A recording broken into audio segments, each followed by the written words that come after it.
자, 오늘 저는 완전한 믿음 14번째 시간, 추석이라고 특별한 메시지는 없습니다. 있는 그대로 항상 한 대로 메시지를 전합니다. 오늘 제목은 새 판이 만들어지다. 진동을 통과한 사람에게 열리는 놀라운 일들. 새 판이 만들어지다. 진동을 통과한 사람들에게 열리는 놀라운 일들이라는 제목으로 말씀 나누겠습니다. 히브리서 12장 26절부터 29절 말씀이에요. 우리 같이 한번 봉독하겠습니다. 시작. 그때에는 그 소리가 땅을 진동하였거니와 이제는 약속하여 이르시되 내가 또 한 번 땅만 아니라 하늘도 진동하리라 하셨느니라.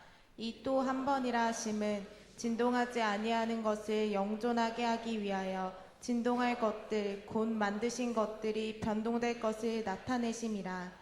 그러므로 우리가 흔들리지 않는 나라를 받았은즉 은혜를 받자 이로 말미암아 경건함과 두려움으로 하나님을 기쁘시게 섬길지니 우리 하나님은 소멸하는 불이심이라. 여러분, 하나님 앞에 쓰임받는 인생이 되시길 바랍니다. 그렇다면 오늘 설교를 잘 들어보십시오. 여기에 아주 중요한 우리의 삶의 승리의 원리들이 있어요. 잘 들어보시길 바랍니다. 오늘 제목대로 저는 제목대로 판에 대해서 좀 나누려고 합니다. 여러분, 판이 어떤 개념인지 아시죠? 판의 원래 그 개념은 원래 넓고 평평한 표면을 가리키는 말로 테이블이나 무대 같은 곳을 지칭한다. 이게 사전적 정의예요. 근데 구체적으로 이 판에 법칙들이 있어요. 그 판, 특별히 우리 판을 얘기할 때 우리가 쉽게 떠오를 수 있는, 이해할 수 있는 이 판의 개념이 바둑판, 게임판, 장기판처럼 경기가 벌어지는 장소가 바로 판입니다. 특별한 어떤 경기가 벌어지는 곳이 판이에요. 그런 맥락에서 볼 때 여러분, 같은 맥락으로 판이 바뀌다라고 하는 것은 기존에 있던 질서와 틀이 완전히 바뀐다는 거예요. 여러분, 우리가 만약에 우리의 인생이 여러분 판과 같은, 정말 바둑판과 같은 그런 판 위에 있다고 한번 생각해 보십시오. 근데 여러분 잘 생각해 보세요. 그 판에 법칙이 있어요. 그렇죠? 그런데 어느 순간 알아요. 이게 될 판인가 안 될 판인가. 만약에 그냥 게임 정도, 바둑 정도면 안 될 판이어도 내가 질 것 같으면 어떻게 합니까? 그냥 수긍하면 됩니다. 나이스하게. 그런데 여러분의 인생의 모든 것이 걸린 어떤 인생의 중요한 어떤 것이 걸린 경기라고 생각해 보세요. 그 판이라고 생각해 보세요. 지면 끝나는 거예요. 지면 죽는 거예요. 그럼 어떻게 하시겠습니까? 지금 이대로 가면 그냥 끝날 수밖에 없는데, 그냥 이건 누구 봐줄 것이 아닙니다. 그런 경기라면 내 인생이 그런 거죠. 봐주는 게 내 인생이 아니잖아요. 한 번밖에 없는 인생. 여러분, 하나님 앞에 쓰임 받기를 바랍니다. 우리가 쓰임 받기를 바랍니다. 그런데 어떻게 하겠습니까? 가만히 있으면 그냥 나락으로 떨어지고 이건 망할 판인데 어떻게 하겠습니까?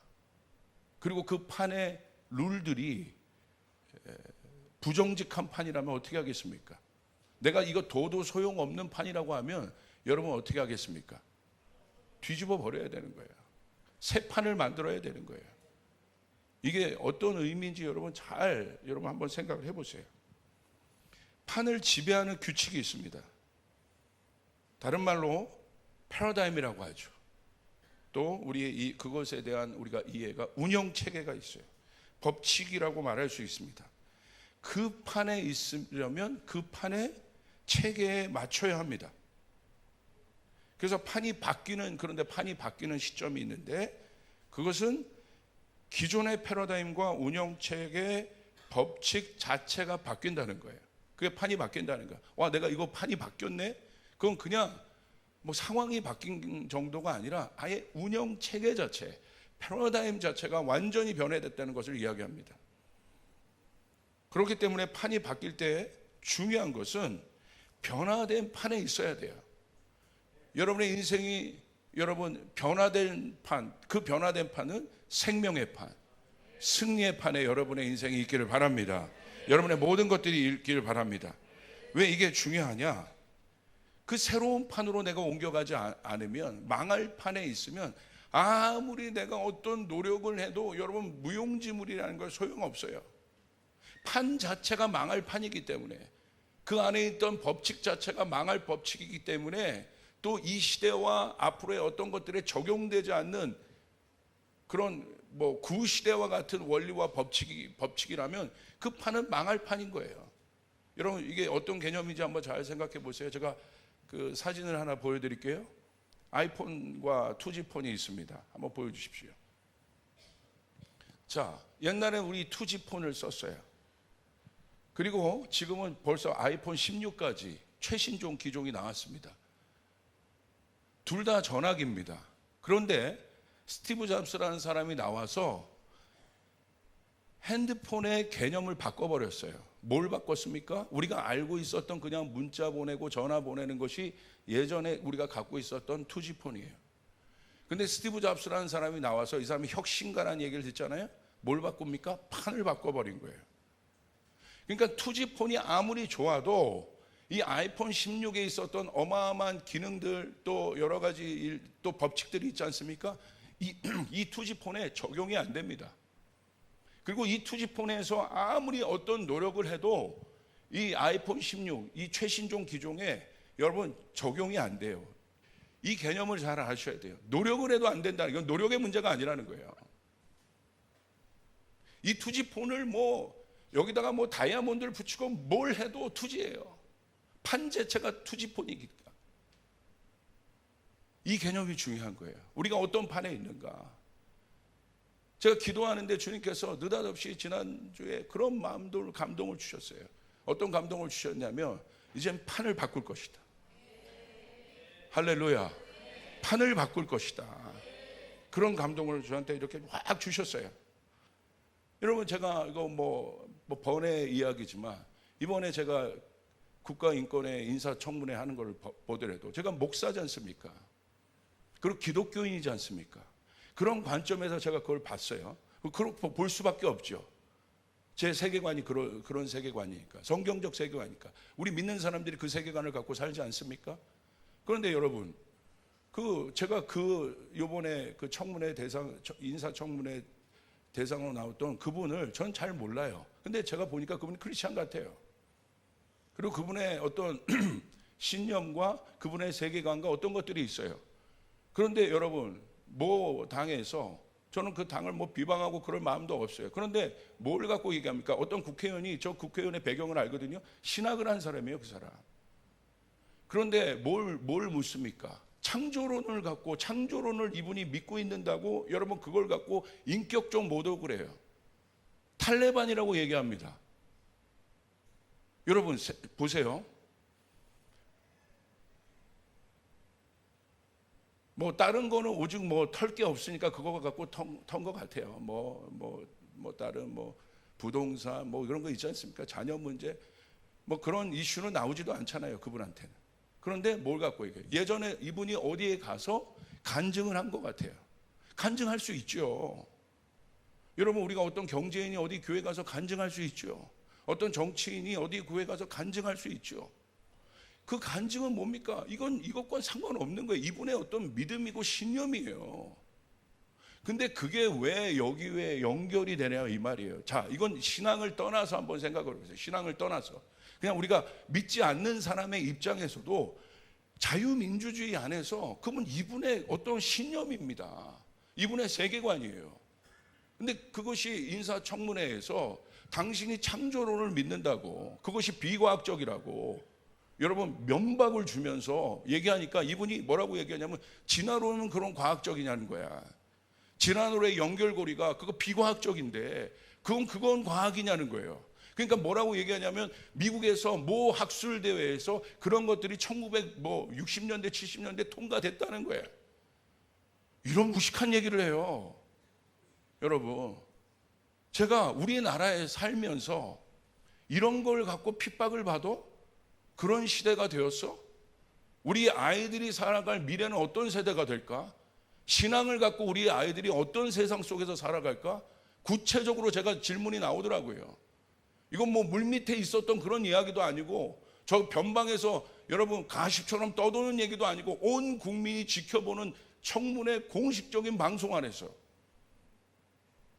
여러분 이건 제가 그냥 여러분에게 더 깊이 말씀드리는 그냥 신앙을 떠나서 그분이 믿고 있는 어떤 거지 않습니까?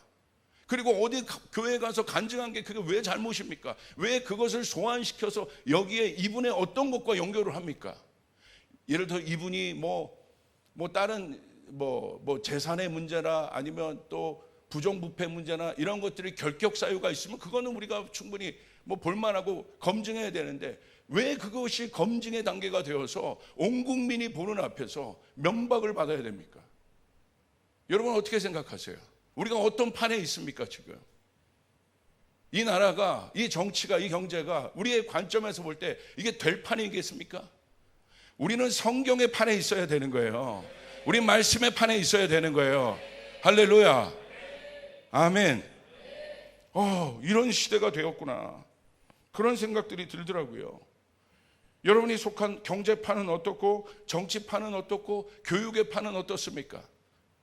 이걸 판의 개념을 한번 보시라는 거예요. 그곳에 어떤 법칙이 지금 돌아가고 있고 어떤 세계관이 그 속에서 움직이고 있는지 한번 우리가 보라는 말입니다. 이건 너무나 중요해요. 자, 우리 인생도 마찬가지입니다. 우리의 인생에도 우리의 인생의 판이 있어요. 중요한 것은 여러분 되는 판에 있어야 돼요. 할렐루야. 아무리 내가 노력해도 이미 세상은 아이폰으로 갔습니다. 아이폰 16으로 갔는데 아직도 2G 세계관에서 살고 있다면 뭔 노력을 해도 안 되는 거예요. 그건 이미 판 자체가 바뀐 겁니다. 아무리 2G폰에 뭔가를 꾸며도 여러분 어떤 것도 변화가 되지 않아요. 변화되려면 어떻게 해야 돼요? 운영체계가 바뀌어야 되는 거예요. 할렐루야. 아멘. 그 일들이 일어나야 되는 것입니다. 우리 인생도 마찬가지예요. 여러분 어떤 일들을 할 때 막힘이 올 때가 있습니까? 그럴 때는 여러분 점검해 보셔야 돼요. 왜 이런 일들 가운데 막힘이 있지? 내가 내 자녀를 키울 때 아니면 내가 사업을 할 때 어떤 일을 할 때 목회를 할 때 모든 영역에서 열심히 하는데 어떤 영역에서 막힘이 올 때가 있습니까? 그럼 뭘 여러분 고민해 보셔야 되냐면 판을 고민해 보셔야 되는 거예요. 내가 지금 어떤 판에 있는가? 내 인생이 어떤 판에 있고 내가 하고 있는 일들이 어떤 판에 올려져 있는가? 여러분 그것을 우리가 구체적으로 실제적으로 생각해야 돼요. 여러분 막힘이 있을 때 여러분 보세요. 이게 허무한 게 왜 그런 줄 아십니까? 노력해도 안 되는 거야. 노력으로 되는 것이 아니라는 문제예요. 요즘 MZ 세대 가운데 젊은 세대 가운데 여러분 흘러가고 있는 어떤 그 굉장히 중요한 정서가 뭐냐면 무신론입니다. 여러분 왜 무신론이 생기겠어요? 무신론은 뭐냐면 무교와는 다른 거예요. 또 다른 종교인 거예요. 나는 아예 무신론이라는 거예요. 왜 무신론이 생기겠습니까? 고통스러워서 그러는 거예요. 어려워서 그러는 거예요. 하나님이 만약에 계시다면 정말 신이 있다면 정말 이렇게 어려울 수 있어? 세상이 이렇게 어려울 수 있어? 신은 없는 거예요. 그러니까 예전에 여러분 무신론적 실존주의자인 사르트르 같은 사람이 있습니다. 이 사르트르가 제가 어저께 청년대선 이것에 대해서 제가 강의를 했는데 이 사르트르 같은 사람이 여러분 왜 강력하게 무신론을 들고 무신론적 실존주의를 들고 나와 있습니까? 이 사람이 나온 배경이 어떤 배경이냐면 그 당시 1차 대전, 2차 대전을 지나면서 굉장히 이 세상이 고통스러웠어요. 그러니까 그 속에서 이 사람이 철학자니까 고민한 거예요. 만약에 하나님이 계시다면 이런 고통이 있을 수 있느냐? 하나님은 없다. 하나님을 상정하면 어려운 겁니다. 그러니까 어떻게 합니까? 신은 없다고 얘기하는 거예요. 그런 것처럼 여러분 우리가 이런 기류 속에서 우리 청년들 안에 여러분 있는 그 공허함이 뭔지 아십니까? 노력해도 안 된다는 거예요. 그러니까 그 허무함들이 들어오는 겁니다. 그런 일들이 들어오는 거예요. 그런데 교회에 왔는데도 똑같은 소리 하는 거예요. 교회 왔어도 세상에서 듣는 말과 별다른 말, 여러분 별다른 차이 나지 않는 말들을 듣고 있는 것이죠. 그러나 여러분 성경은 그렇게 얘기하고 있지 않다는 거예요. 예수를 만나면 우리의 인생이 바뀝니다. 우리의 판이 바뀝니다. 저주받았던 인생이 축복의 인생으로 바뀝니다. 성경은 그것을 얘기하고 있습니다. 그것이 우리의 구원임을 여러분 믿으시길 바랍니다. 여러분 믿습니까? 저희 교회에 지금 치유의 기적이 많이 일어나지 않습니까? 백혈병 걸렸던 그 자매님도 제가 그 미국에서 여러분 그 치유의 소식을 들었을 때 너무 기쁘더라고요. 제가 은혜 안의 교회에서 집회할 때 그 자매님이 오셨었거든요. 우리 여기 집사님도 계시는데 여러분 그때 얼마나 간절히 기도했는지 몰라요, 정말. 그리고 와서도 계속 기도하고, 저희 교회에 또 암 걸린 자매들이 있습니다. 또 유방암 걸린 또 청년 자매도 있고, 우리 집사님 어떤 언니 분도 있고. 여러분 이게 간절한 기도잖아요. 그런데 하나님은요 고치신다는 거예요.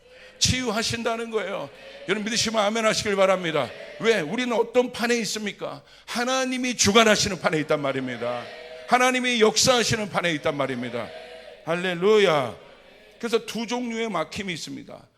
자, 어떤 사람은요, 내가 지금 뭐 어떤 일을 해도 막혀. 그건 하나님이 여러분의 판을 바꾸시려고 하시는 거예요. 그건 다른 말로 하면 업그레이드 하려고 하시는 거예요.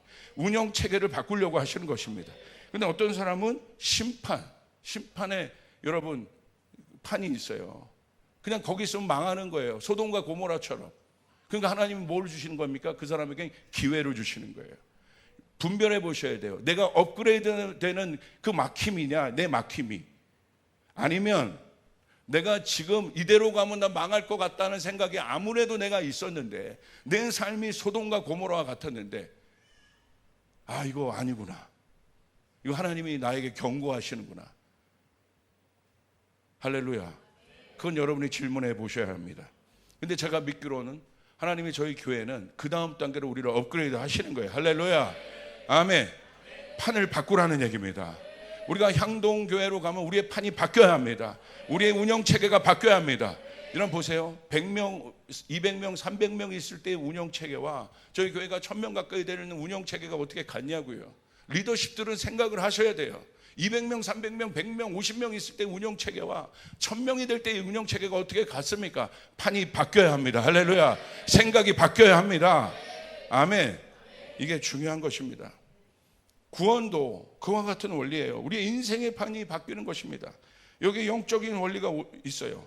예수님 오셔서 판을 바꾸셨습니다. 그 전에 여러분 이 땅에 여러분 운영체계는 뭐였어요? 구약의 운영체계예요. 율법의 운영체계예요. 율법의 운영체계는 우리의 인간의 노력의 힘으로, 여러분 우리가 그 율법을 지킴으로 구원받을 수 없어요. 그 율법을 완벽하게 지키는 사람이 없습니다. 그래서 예수님 오셔서 친히 그 율법의 모든 요구를 그분이 받으심으로, 십자가에 달려 죽으심으로 그분이 율법의 판을 은혜의 판으로 바꾸셨습니다. 할렐루야. 그렇기 때문에 지금은 누구든지 예수의 이름을 부르고 믿으면 구원을 얻게 되는 것입니다. 우리의 노력으로 구원을 받는 것이 아니에요. 예수를 믿는 믿음으로 우리가 구원을 받는 것이에요. 할렐루야. 그래서 여러분 니고데모가 여러분 왔을 때 예수님께 오잖아요. 율법을 알지만 그 안에 있는 공허함과 괴로움이 있었던 거예요. 그러니까 밤에 몰래 와서 예수님에게 어떻게 구원받냐고 묻지 않습니까? 그러니까 예수님 뭐라고 얘기해요? 네가 가가지고 착한 일 많이 하고 좋은 일 많이 하고 또 가서 기도도 열심히 하고 그렇게 얘기하셨어요? 예수님 뭐라고 얘기하셨어요? 네 판이 바뀌어야 돼. 거듭나야 되는 거야. 지금 그 판으로는 아무리 노력해도 소용없어요. 거듭나야 되는 거야. 너의 존재 자체가 바뀌어야 되는 것이다. 판이 바뀌어야 되는 것이다. 아멘. 판이 바뀌었다면 그 판이 바뀐 증거가 무엇입니까? 판이 바뀐 증거는 변화로 나타나요. 여러분, 투지에서의 내 판이 바뀌었구나. 내 판이 이제 아이폰으로 바뀌었구나. 여기 삼성 다니는 분이 있습니다. 갤럭시로 바뀌었구나. 할렐루야. 왜 아이폰만 얘기해? 내가 아이폰을 쓰니까. 자, 갤럭시로 바뀌었습니다. 자, 그럼 뭘 얘기해요? 변화가 나타나요. 변화가. 내 운영체계가 바뀌었다는 것의 증거가 뭐냐면 변화로 나타났다는 거예요. 투지에서 없었던 일들이 여러분 아이폰과 갤럭시에서 나타난다는 거예요. 할렐루야. 변화가 있어야 내 운영체계가 바뀐 것입니다. 내 말이 바뀌어야 되는 것입니다. 내 생각이 바뀌어야 되는 것입니다. 보는 것, 듣는 것이 바뀌어야 됩니다. 여러분, 말은 그렇게 하면서 이런 설교를 들으면서 여전히 내 생각과 내 말과 내 습관이 변화받기 전에 운영체계와 똑같이 말하고 똑같이 미워하고 똑같이 질투하고 똑같이 불편한다면 그 사람은 안 바뀐 거란 말이에요. 우리 교회가 아무리 삐까번쩍하게 막 사람 모이고 이렇게 돼도 우리가 하나님께서 원하시는 새 판으로 들어가지 않으면 우리는 안 바뀌는 거예요. 건물을 여러분 만들어도 삐까번쩍하게 몇 층짜리 5층짜리 10층짜리 건물을 지어도 우리 속사람이 그 안에서 바뀌지 않으면 무용지물이라는 거예요. 할렐루야. 할렐루야. 이게 원리입니다. 쫓아가겠습니다. 판이 바뀌어야 산다. 여러분 믿으시면 아멘 하시길 바랍니다. 지금은 그때인 거예요. 판이 바뀌어야 되는 거예요. 그래서 로마서 12장 2절에 이런 말씀이 기록되어 있어요. 우리 같이 한번 읽읍시다. 시작. 너희는 이 세대를 본받지 말고 오직 마음을 새롭게 함으로 변화를 받아 하나님의 선하시고 기뻐하시고 온전하신 뜻이 무엇인지 분별하도록 하라. 여기 나와 있잖아요. 이 세대를 본받지 않는 사람의 특징이 뭐냐? 변화를 받은 사람이다. 근데 이 변화를 받은 사람은 어떤 사람이냐? 리뉴잉 마인드, 운영 체계가 바뀌었다. 그래서 이 사람은 생각하는 것이 이전과 다릅니다. 말하는 것이 이전과 다릅니다. 비전이 이전과 달라졌습니다. 듣는 것이 달라졌습니다. 할렐루야. 이게 변한 거예요. 운영체계가. 예수님이 얘기하시잖아요. 마태복음 6장 31절 32절에 분명히 얘기하세요. 그러므로 염려하여 이르기를 무엇을 먹을까 무엇을 마실까 무엇을 입을까 하지 말라. 이는 다 이방인이 구하는 것이라. 너희 하늘 아버지께서 이 모든 것이 너에게 있어야 할 줄을 아시느니라. 예수님께서 위의 말씀을 통하여 변하지 않는 이방인의 판을 말씀하세요. 변하지 않는 이방인의 판은 뭐예요? 무엇을 먹을까 무엇을 입을까 무엇을 마실까만 고민한다는 거예요. 운영체계가 안 바뀐 거예요. 리뉴 마인드가 안 된 거예요. 케노시스가 되지 않은 것입니다. 오늘 이방인의 염려는 어떤 문제입니까? 예수님 정확하게 얘기하세요. 하나님을 모르는 사람이 이방인이에요. 생존의 문제입니다. 염려는 무엇으로부터 옵니까? 결핍으로부터 오는 거예요. 그래서 이방인의 세계관은 염려로 가득합니다. 충만한 사람은 염려하지 않아요. 여러분, 염려의 문제가 우리가 보여지는 어떤 소유의 문제인 것 같으세요? 예전에 제가 국어 시간에 중학교 때 배웠던 어떤 그 수필이 있는데, 왕인의 법 거린의 찬. 그 누구 겁니까? 그 소설. 여러분, 가난하게 있어도 여러분 거기에 그 왕인의 밥은 뭐예요? 왕이 먹는 밥이나 거린이 먹는 밥이나 여러분 밥은 똑같은 거야. 그러니까 이 얼마나 이 지혜로운 여인이 왕인의 밥이다. 그러나 차는 거린의 찬이다. 그럼 거기서 그 안에 있었던 그 가난한 어떤 가정에 이 만족, 제가 이제 나이가 드니까 자꾸 잊어버립니다. 이게. 제가요, 지금은 예전 저희가 아버지 개척교회 했을 때보다 모든 형편들이 나아졌습니다. 실제적으로 나아졌어요. 근데 여러분, 지금요, 예전에 제가 고등학교 때 저희 조나단 목사랑 같이 저희 가족이 항상 금요 예배 끝나고 어떤 단골 코스가 있었냐면 통닭을 시켜 먹었어요. 같이 예배가. 그러면 어떤 통닭? 그때는 여러분 통닭이 페리카나밖에 없었어요. 멕시칸밖에 없었습니다. 두 종류, 양념, 프라이드. 둘 중에 하나입니다. 지금 뭐 눈꽃, 뭐 프라닭, 뭐 송이, 뭐 종류를 셀 수도 없는 종류예요.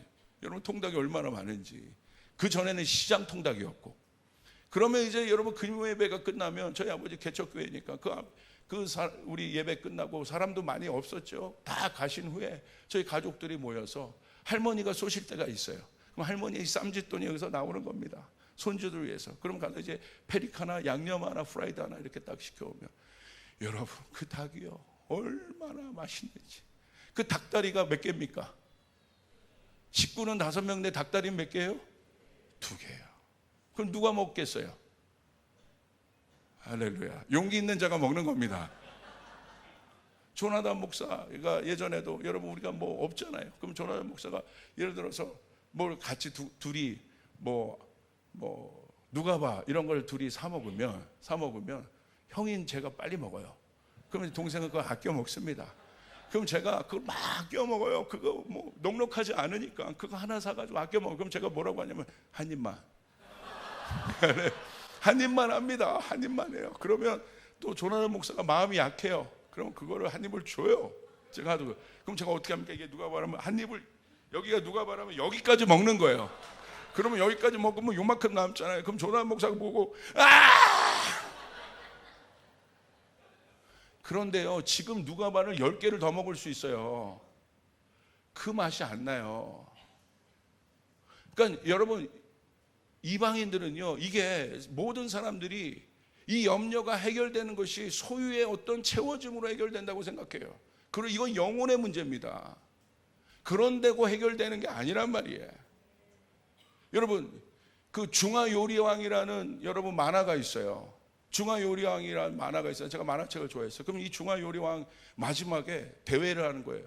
여기는 아주 소박하고 정직하게 요리에 매진해 왔던 어떤 주인공이 있습니다. 이 주인공이 결승전까지 올라갔어요.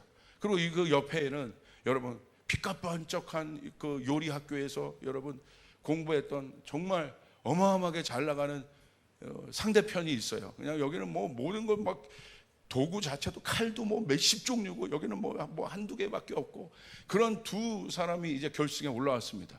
결승에 올라왔는데 사람들이 기대하는 거죠. 어떤 요리가 나왔을까? 기대를 하는 거예요. 기대를 딱 냈는데 사람들이 놀란 거예요. 왜 놀랐냐? 이 상대방이 있었던 어마어마하게 여러분 모든 것을 갖춰냈던 이 상대방 요리사가 잘 나가는 이 요리사가 내놓은 건 말 그대로 휘황찬란한 최고의 여러분 조리 도구를 가지고 막 그 요리를 만든 거예요. 어마어마한 요리를 이렇게 만들어낸 거예요. 그러니까 사람들이 막 박수를 치는 거예요. 이야, 신의 기술이다. 먹어도 뭐 어마어마하게 맛있는 거죠.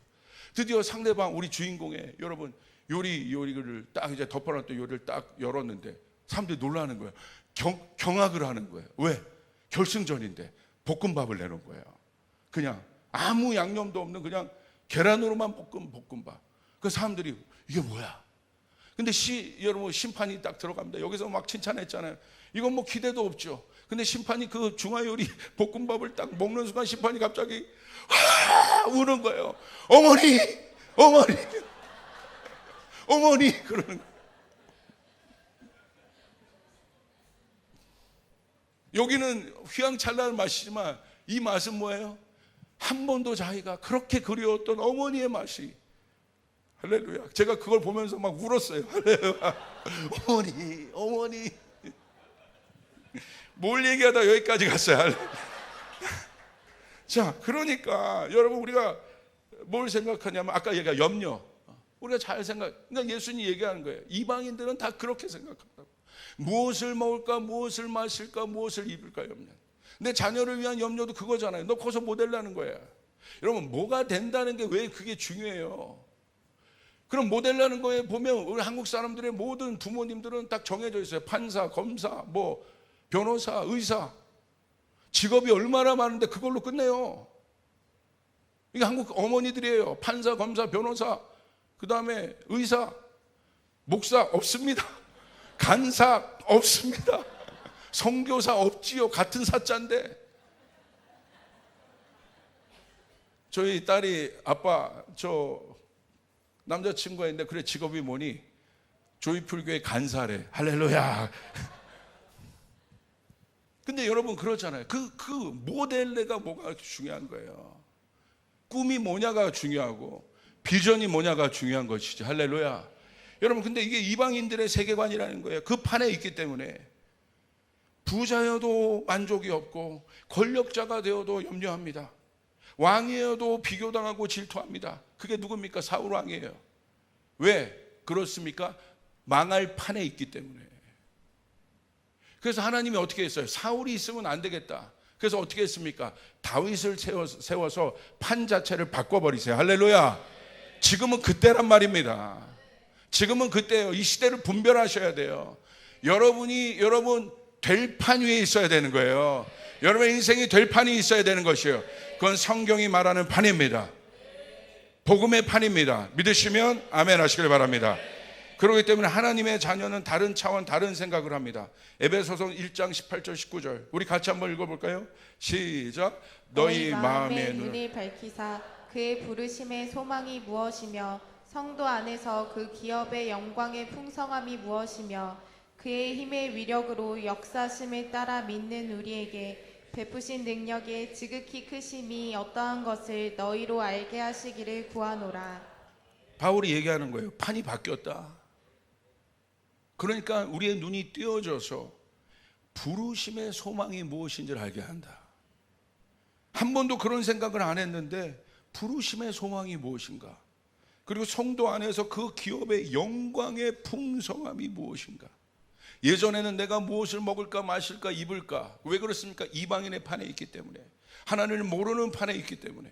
그런데 내가 구원받고 하나님의 자녀가 되었다는 건 이 어마어마한 부유함과 풍성함, 세상이 가질 수 없는 부유함과 풍성함이 여러분에게 있다는 사실을 믿으시길 바랍니다. 아멘. 놀라는 거예요. 19절, 그의 힘의 위력으로 역사함을 따라. 하나님의 힘의 위력, 하나님의 힘의 위력을 생각해 보세요. 내 힘의 위력이 아니라 믿는 우리에게 베푸신 능력의 지극히 크심이 어떠한 것을 너희에게 알게 하시기를 구하노라. 할렐루야. 그러니까 이 사람은 말하는 게 달라졌습니다. 보는 게 달라졌습니다. 생각하는 것이 다릅니다.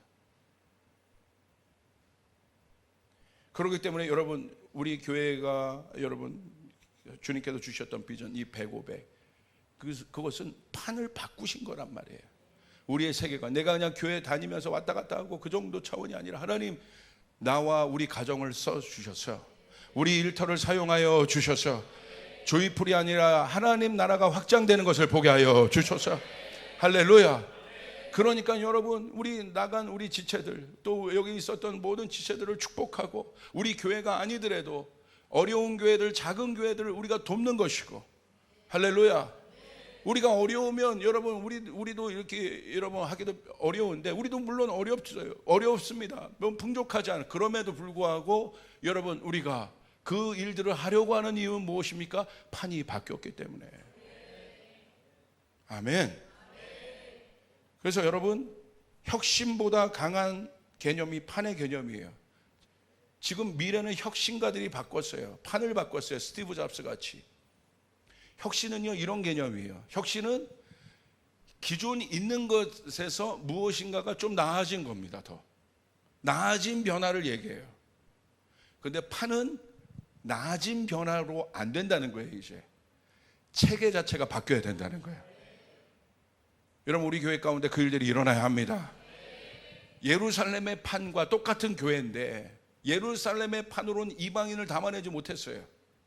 그러니까 여러분, 성경에 보면 하나님 뭘 만드세요? 안디옥 교회를 만드셔서 이방인을 담아내요. 운영 체계가 달라요. 예루살렘 교회에서 있었던 갈등이 뭐 할례의 문제라든지 여러 유대인의 풍습의 안식일의 문제라든지 이런 것들이 예루살렘 교회의 중요한 가치였어요.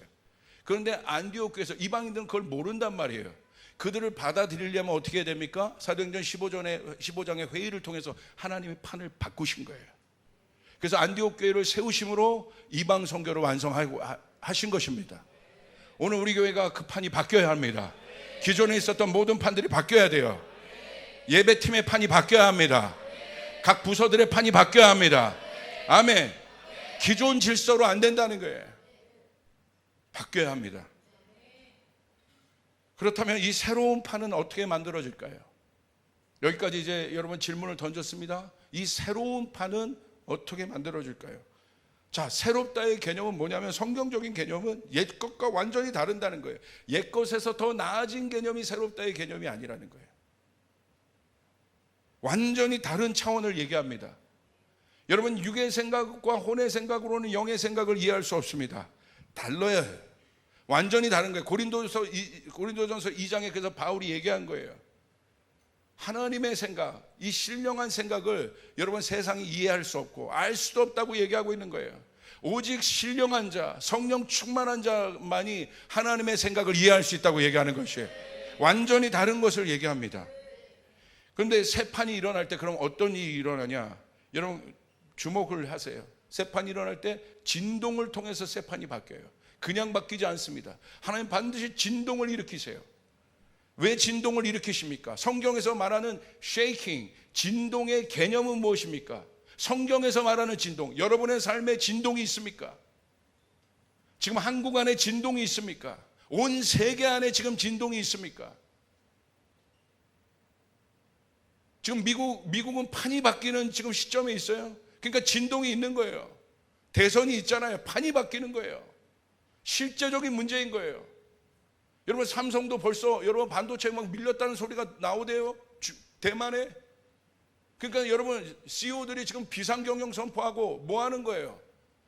예전 시스템으로는 안 된다는 거예요. 지금 매출이 올라와도 판을 바꾸지 않으면. 우리의 인생도 마찬가지라는 거예요. 여러분 쓰임 받으려면 판이 바뀌어야 돼요. 아멘. 근데 하나님은 어떻게 하시냐? 진동을 일으키세요. 그게 바로 진동의 개념이에요. 히브리서 12장 26절 28절 오늘 본문 말씀인데 새 번역으로 한번 읽어보겠습니다. 시작. 그때는 그의 음성이 땅을 뒤흔들었지만 이번에는 그가 약속하시기를 내가 한 번 더 땅뿐만 아니라 하늘까지도 흔들겠다 하셨습니다. 이 한 번 더라는 말은 흔들리는 것들 곧 피조물들을 없애버리는 것을 뜻합니다. 그렇게 하는 것은 흔들리지 않는 것들이 남아있게 하시려는 것입니다. 그러므로 우리는 흔들리지 않는 나라를 받으니 감사를 드립시다. 그리하여 경건함과 두려움으로 하나님이 기뻐하시도록 그를 섬깁시다. 여러분 성경에 보니까 진동의 개념은 무엇입니까? 나와 있죠? 흔들리지 않는 것을 남아있게 하시라고. 그게 진동의 개념이에요. 하나님이 왜 갑자기 내 인생을 지금 흔드시냐? 갑자기 이런 문제를 통해서 왜 우리 가정을 흔드시냐?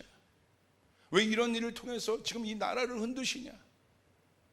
여러분 똑똑한 사람은, 현명한 사람은 여기서 어떤 흐름을 봐야 돼요. 왜 전 세계가 지금 쉐이킹 되고 있지 않습니까? 이건 하늘의 지혜를 갖지 않으면 이건 여러분 볼 수가 없어요. 세상의 투자가들이 여러분 이것들을 아는 게 아니에요. 하늘의 지혜로 봐야 되는 것이에요. 할렐루야. 성경에 다 나와 있습니다. 이 진동의 개념이. 왜? 흔들리지 아니할 것을 남기기 위해서. 결국 어떤 단계에 가면 내 안에 흔들릴 것 때문에 시험 들고요. 이건 저 영역에서 이미 처리하고 왔어야 되는데 처리되지 않은 것들이 어떤 영역에 가면 내 인생의 발목을 붙잡는 거예요. 그것이 내 인생을 흔드는 거예요. 부실공사 했습니까? 그럼 부실공사 했다면 그 다음 단계로 갈 때 여러분 뭘 해야 됩니까? 여러분 보완을 해야 되는 거예요. 흔들리지 않도록. 그런데 여러분 뭐합니까? 그냥 왔더니 어떤 순간에 뭐가 돼요? 그냥 무너지는 거예요. 왜 그렇습니까? 아닌 줄 알았지요. 그런데 어떤 단계에 보니까 반드시 그 하자가 나타난다는 거예요. 그래서 여러분에게 말씀드렸어요. 하나님 앞에 이젠 더 쓰임 받으려면 정교함으로 들어가야 된다. 대강대강이 아니라 정교하게 봐야 된다. 그래서 제가 일본을 주목하는 이유가 그걸 했잖아요. 그들 안에 있는 정교함들이 있다고 그랬잖아요. 뭐 이런 비교해서 좀 뭐하지만 뭐 중국이나 이런 데 보십시오. 우리나라도 그 중간 단계에 있는 거예요. 뭔가 보여지기는 삐까번쩍하지만 그 안에 견고함이 없는 것입니다. 하자가 생기는 거예요. 그런데 여러분 일본을 보면 장인들이 있잖아요. 속도는 느려도 시대에 빨리 따라가지는 못하는 것 같아도 뭐 있습니까? 정교함이 있는 거예요. 근데 그 정교함이 여러분 마지막 때는 진짜 실력이 되는 거예요. 진짜 능력이 되는 거예요. 우리 교회에 어떤 사람들이 몇천 명 모이는 게 중요한 게 아닙니다. 우리 안에 진짜들이 있어야 되는 것이에요. 판이 바뀐 제자들이 있어야 되는 것이에요. 하나님은 그 한 사람을 통하여 놀라운 역사를 이루세요. 여러분에게 말씀드렸잖아요. 뭐 가정법원의 어떤 판사 하나가 그 판사의 판결 하나가 우리 이 대한민국 안에 여러분 간통죄도 폐지되고 많은 것들이 여러분 그 판결 하나로 인해서 만약에 그것이 잘못된 어떤 판결들이었다면 어마어마하게 많은 간통들이 여러분 그 불륜들이 용인되어지고 그럴 수 있는 문화가 들어올 수밖에 없는 건데 한 사람의 판결 하나가 그걸 막아버린 거예요. 여러분 주님께서 저에게 주신 감동은 그겁니다. 많은 수가 필요한 것이 아니라 제대로 된 한 사람의 결정이 제대로 주님 앞에 서 있는 한 교회가 여러분 이 세상을 흔들 것입니다. 이 판을 바꿀 것이에요. 여러분 믿으시면 아멘 하시길 바랍니다. 그게 정석인 거예요. 아멘. 예수님이 이 판은 어떤 판을 두시는 거예요? 정석의 판을 두시는 거예요. 변수의 판을 두시는 것이 아니라, 변수와 불법과 여러분 그런 것들이 통용되는 시대가 아니라 하나님의 나라의 법, 그 정의와 공의가 이루어지는 법들이 이 땅에 이루어져야 하는데, 그것을 위해서 하나님이 먼저 어디부터 하시겠습니까? 세상 먼저 하시지 않아요. 왜 세상이 저런데 하나님 저 세상도 바꿔주십시오, 세상이 먼저 심판받아야 되지 않겠습니까? 절대 그러지 않아요. 하나님의 심판은 교회로부터 시작돼요. 믿는 사람으로부터 시작되는 것이에요. 우리로부터 시작되는 것이에요. 우리 안에 그 변화가 일어날 때 세상은 바뀌게 되어 있어요. 우리가 변화될 때 빛과 소금의 역할을 세상 속에서 감당하게 되어 있어요. 우리가 변화되어야 되는 것입니다. 그래서 하나님이 저에게 주시는 것은, 하나님 이제는 종교적인 어떤 것들이 이제 워킹하지 않을 것입니다. 여러분 보여지는 어떤 타이틀로 사람들이 이제는 모이지 않아요. 모여지는 명성 때문에 교회에 사람들이 오지 않아요. 유튜브가 다 열려 있습니다. 이미 설교 듣고 다 옵니다. 판단하고 들어옵니다. 진짜 실력으로 부딪혀야 되는 것이에요. 아는 거예요. 우리 청년들이 저희 교회 많이 옵니다. 물어봐요. 왜 오냐고. 진짜 복음을 들을 수 있다고 들었기 때문에 자기들이 판단하고 들어오는 것이에요. 시대가 바뀐 거예요. 판이 바뀐 것이에요. 우리 오늘 한 예배로 인해서 한 사람이 살아날 수 있는 것입니다. 아멘. 그래서 우리는 진짜 예배를 드려야 돼요. 진짜 판을 만들어야 되는 것이에요. 성령이 역사하는 판을 만들어야 돼요. 하나님이 역사하는 판을 만들어야 돼요. 내 인생, 내 일터가 그 판이 돼야 됩니다. 교회에서는 내가 하나님 앞에 기도하고, 가정에서는 엉망이고, 일터에서는 엉망이고, 이분법적인 삶이 아니라 그 이분법적인 삶이 이제 깨져서 어디에서나 내가 가는 곳마다 하나님의 역사가 일어나는 그 판을 만들어야 되는 것이에요. 믿으시면 아멘 하시길 바랍니다. 여러분은 어떤 판을 믿고 있습니까? 워런 버핏이 주장하는 판을 믿고 있습니까? 세상의 분석가들이 주장하는 판을 믿고 있습니까? 주식들이 여러분 예측하는 판을 믿고 있습니까? 부동산 경기가 말하는 판을 믿고 있습니까? 금리가 말하는 판을 믿고 있습니까? 우리는 하나님이 말씀하시는 판을 봐야 되는 것이에요. 아멘. 그래서 하나님이 진동시키는 것입니다. 내가 진동시킬 것이다. 그런 리더를 찾고 있다. 그 사람 한 명만 일어나면 되는 거예요. 저는 기도합니다. 우리 모든 조이풀 교우들이, 우리 청년들이 이 세상을 바꿀 그 한 사람은 일어날지어다. 일어날지어다. 아멘.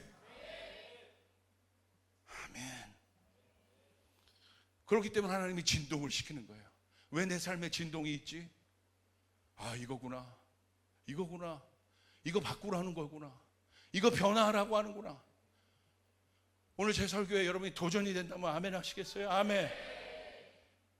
그 판을 바꾼 어마어마한 사건이 어떤 사건입니까? 출애굽 사건이에요. 출애굽은 애굽의 판, 450년에 있었던 애굽의 판이 여러분 어떤 판으로 바뀌었습니까? 하나님의 판으로 바뀐 거예요. 이스라엘의 판으로 드디어 바뀐 겁니다. 자, 그 판이 바뀔 때 하나님이 뭘 일으키셨어요? 10가지 재앙을 일으키셨습니다. 그런데 그 10가지 재앙이 뭐에 대한 것이었습니까? 그 당시 애굽을 붙잡고 있었던 모든 세계관이 우상숭배 세계관이에요. 경제관, 교육관, 그들이 갖고 있었던 모든 세계관이, 그 잡신들이 엄청나게 많았거든요. 거기에 다 있었던 그 세계관을 하나님이 하나하나 한 가지 재앙들을 가지고 깨셨어요. 제가 한번 보여드릴게요. 한번 보시겠어요? 자, 첫 번째 재앙이 무엇입니까? 나일강이 피로 바뀌는 것입니다. 이것은 뭘 얘기하는 거예요? 그 다음 보여주세요. 나일강의 신이 하피 신입니다. 물과 풍요의 신이에요. 이건 뭘 얘기하냐? 하나님께서 나일강을 피로 변하게 하신 것은 하피와 애굽이 신뢰하던 나일강이 아무런 힘이 없다는 것을 보여주신 것입니다. 애굽의 경제와 생활의 중요한 물줄기를 하나님이 타격함으로써 하나님이 애굽의 신들보다 강한 신이라는 것을 하나님이 드러내시는 거예요. 할렐루야. 와, 이거 아무것도 아니네. 하피신 아니네. 그들 안에 있었던 어마어마한 우상이 뭔지 아십니까? 우리에게는 우상이 없을 것 같습니까? 하나님을 신뢰하지 않고 남겨둔 모든 것이 우상이에요. 하나님 그것을 흔드시는 거예요. 아멘. 두 번째 재앙은 개구리 재앙입니다. 개구리 재앙도요, 보세요. 그 다음 개구리 머리를 한 출산과 다산의 여신이 헤케트라는 신이에요. 이거를 하나님이 깨신 거예요. 다산과 출산을 관장하는 신이었는데, 잘 보세요. 애굽인들에게 거룩하게 여겼던 개구리들이 무수히 많아져 불쾌함과 혼란을 초래했어요. 그러니까 이 사람들이 헤케트의 신성함을 여러분 신성하게 받겠습니까?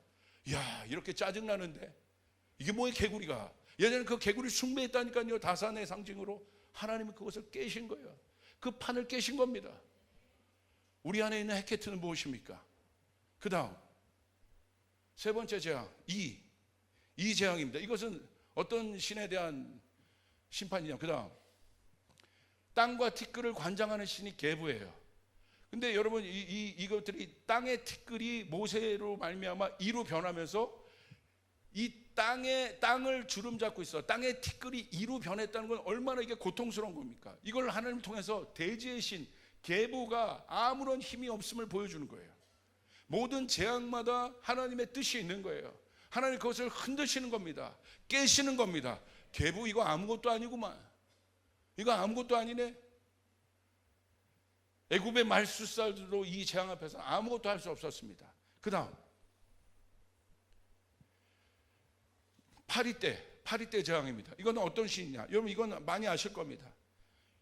하늘의 신 곤충의 머리를 한 신이 케프리라는 신이 있습니다. 이 케프리는 하늘과 곤충, 특별히 파리와 같은 생명체를 상징하는 신이었습니다. 그런데 이 파리떼가 애굽 전역을 덮어버립니다. 그러니까 이게 여러분 자기들이 신으로 섬기고 있었던 그 파리떼, 곤충을 장악하고 있던 케프리의 장악 능력이 없어진 거예요. 그게 괴로운 겁니다. 그러니까 애굽의 우상들이 생명과 자연을 다스릴 수 없음을 상징적으로 보여요. 하나님 그것도 깨신 거예요. 야, 이거 아니구나. 케프리가 아니구나. 다섯 번째, 가축의 전염병. 이것은 사랑과 아름다움, 소를 상징한 소를 숭배했습니다. 하토르라는 신입니다. 이게 다 신이에요. 이 소는 가축을 상징하는 여신으로 애굽인들에게 소는 뭡니까? 풍요와 번영의 상징입니다. 가축은. 그런데 하나님이 이 가축들에게 전염병을 내려서 죽게 하십니다.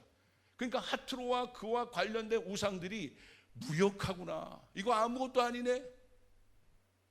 야, 이게 그 당시 이 가축이 재산이었는데 이거 아무것도 아니네. 내가 하토르를 섬겼는데 이거 능력이 없구만. 하나님이 흔드시는 거예요. 그 다음 여섯 번째 재앙은 뭡니까? 악성 종기입니다. 그 다음 이 치료와 건강의 신이 누구냐면 이모텝이라는 신이에요. 그런데 악성 종기가 여러분 심해서 사람들 안에 어마어마한 괴로움들이 있었어요. 그러니까 어떻게 합니까? 결국 아는 거예요. 우리의 건강을 이 이모텝이 지켜주지 못하는구나. 하나님이 흔드시는 겁니다. 이거 하나하나 설교하려면 지금 10강의를 해야 됩니다. 1강의부터 이거를 그냥 5분 10분 만에 그냥 넘어갑니다. 할렐루야. 여러분들 안에 깨닫는 은혜가 있을지어다. 아멘. 하나님이 흔드신다는 거예요. 이모텝을. 그 다음 일곱 번째 재앙은 무엇입니까? 우박입니다. 하늘과 날씨를 주관하는 신이 누트라는 신이에요. 이 누트라는 신이 여러분 결국 하늘에서 우박과 불이 내리니까 사람들이 살 수 있겠습니까? 감당이 안 되는 거예요. 그러니까 이것은 애굽의 농작물들과 관련이 있죠. 하늘에 있는 여러분 우박이나 이런 것들이 여러분 농작물에 내리면 어떻게 되겠습니까? 다 여러분 농작물을 먹을 수가 없게 되잖아요. 그러니까 애굽의 신들이 결국 자연 현상, 누트가 이거 아니구나, 허무한 거구나, 잘못된 신이구나, 세계관을 흔들고 계시는 거예요. 아멘. 그 다음 여덟 번째 재앙이 뭡니까? 메뚜기 떼 재앙입니다. 곡식과 수확을 주관하는 신이 오시리스라는 신을 아마 많이 봤을 거예요. 이건 유명한 신이죠. 곡식과 신을 주관. 그런데 결국 메뚜기 떼가 들어와서 그들이 거뒀던 모든 농작물들을 다 먹어버려요. 그러니까 여러분 헛수고죠. 기근으로 들어가는 거예요. 그러니까 어떻게 합니까? 경제가 여러분 망가지는 거예요. 무너지는 거예요. 사람들이 아는 거예요. 오시리스가 저거 가짜구나. 전혀 영향력이 없고 나를 지켜주지 못하는구나. 하나님이 그것을 흔든단 말입니다. 450년 됐던 애굽의 판 자체를 하나님이 흔드시는 거예요.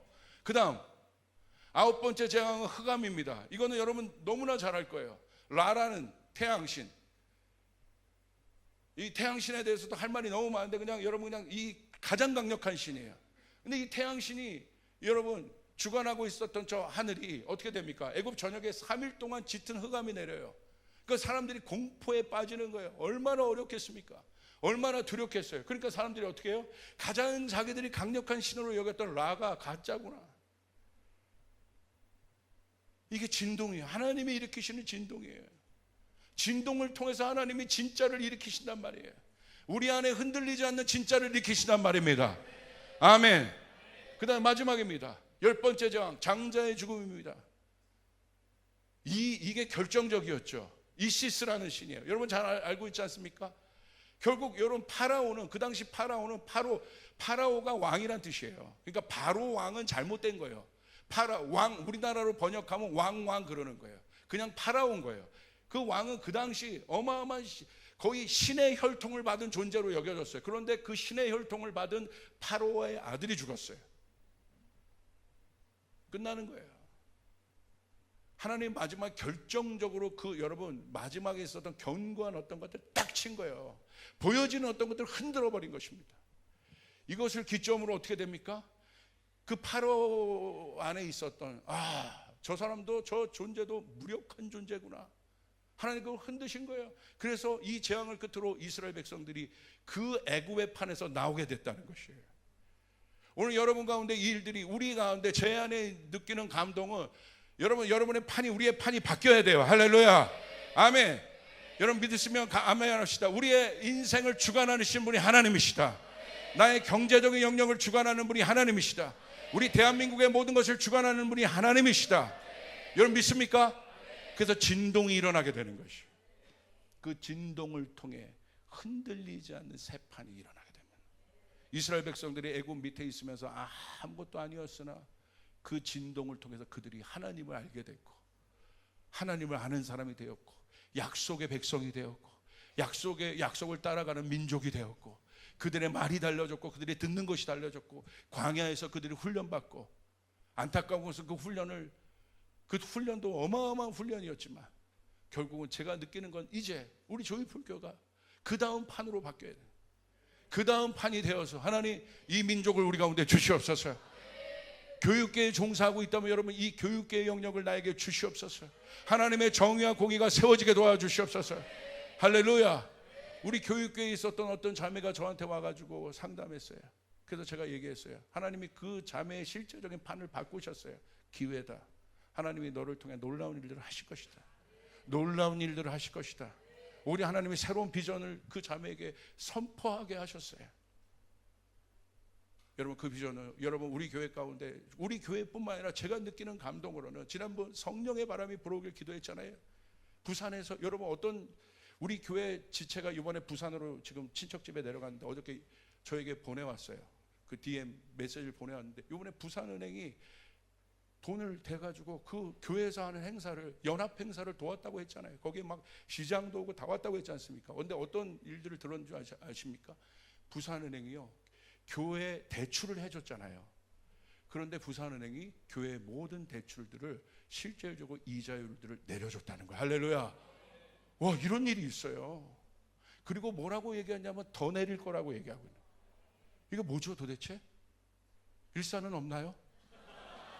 일산은 없나요? 이게 뭐죠? 이게 뭐죠? 저에게 주시는 감동은 하나님이 하신다. 하나님이 하신다. 하나님 오늘 추석이지 않습니까? 이제 우리 집안이 우상을 섬기던 판에서 이제는 하나님을 경외하는 판이 되길 바라고 이제는 그 판이 되길 바라고 Legacy of Faith 믿음의 유산을 넘겨주는 판이 되어서 여러분 그렇게 갈 수 있는 여러분이 되시기를 주님의 이름으로 축복합니다. 근데 염려하지 마십시오. 중요한 건 이 진동 속에 저에게 주신 하나님 진동하실 거예요. 2025년 이 진동이 더 세질 겁니다. 충돌이 일어날 겁니다. 그런데 염려하지 마세요. 여러분 한국 교회가 지금요 너무 막 이렇게 막 정부가 막 이런 식으로 막 가니까 막 그런 차별금지법 이거 막 과감 없이 이렇게 가니까 이번 10월 27일 날 광화문에서 100만이 모여요. 근데 거기에요 복음주의 어떤 진영 할 것 없이 여러분 많은 목사님들이 우리가 주일 예배 끝나고 거기에 다 가겠습니다. 여러분 10월 27일 날 어마어마한 사람들이 모일 겁니다. 여러분 우리가 막아야 될 것들이 있습니다. 우리가 선포해야 될 때 하나님 나라의 법칙들이 있습니다. 우리 자녀들에게 물려줘야 될 것들이 있습니다. 아멘. 저는 믿습니다. 하나님이 대한민국을 쓰실 것입니다. 통일을 위해서 이 대한민국을 쓰실 것입니다. 믿으시면 아멘 하시길 바랍니다. 아멘. 왜냐하면 대한민국은 하나님께 속해 있기 때문에, 이 평양 땅에 부흥이 있었기 때문에. 그래서 지난주 부산 그것을 기점으로 제가 어떤 걸 느낀 거야. 아, 하나님이 하시겠구나. 새로운 바람이 불어오겠구나. 새로운 판이 일어나겠구나. 여러분, 그 판에 들어가는 여러분이 되시길 바랍니다. 그래서 하나님이 여러분을 쓰실 거란 말이에요. 그러니까 여러분, 아, 교회가 지금 움직이는 판이구나. 하나님, 나는 부족해도 오늘 목사님 말에 순종해서 하나님 그 판으로 내가 준비하겠습니다. 믿음의 판이 되겠습니다.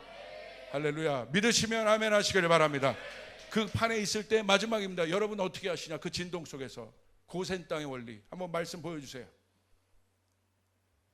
우리 같이 한번 읽겠습니다. 시작. 그날에 나는 내 백성이 거주하는 고센 땅을 구별하여 그곳에는 파리가 없게 하리니 이로 말미암아 이 땅에서 내가 여호와인 줄을 내가 알게 될 것이라. 어마어마함의 흔들림이 있는 곳에서 이번 저희 교회 주제가 뭐였습니까? 흔들리지 않는 터 위에 서는 것이에요. 흔들리지 않는 반석 위에 서는 것입니다. 그 속에서 하나님이 그 어마어마한 애굽의 진동 속에서 하나님의 백성 고센 땅에 두셔서 그들을 흑암으로부터 파리로부터 여러 가지 재앙으로부터 그를 지키시고. 왜 지키십니까? 너무 이기적이다고요? 그러지 않아요. 왜 지키시겠습니까? 왜 여러분을 지키시겠습니까? 왜 한국교회를 여러분을 지키시겠습니까? 하나입니다.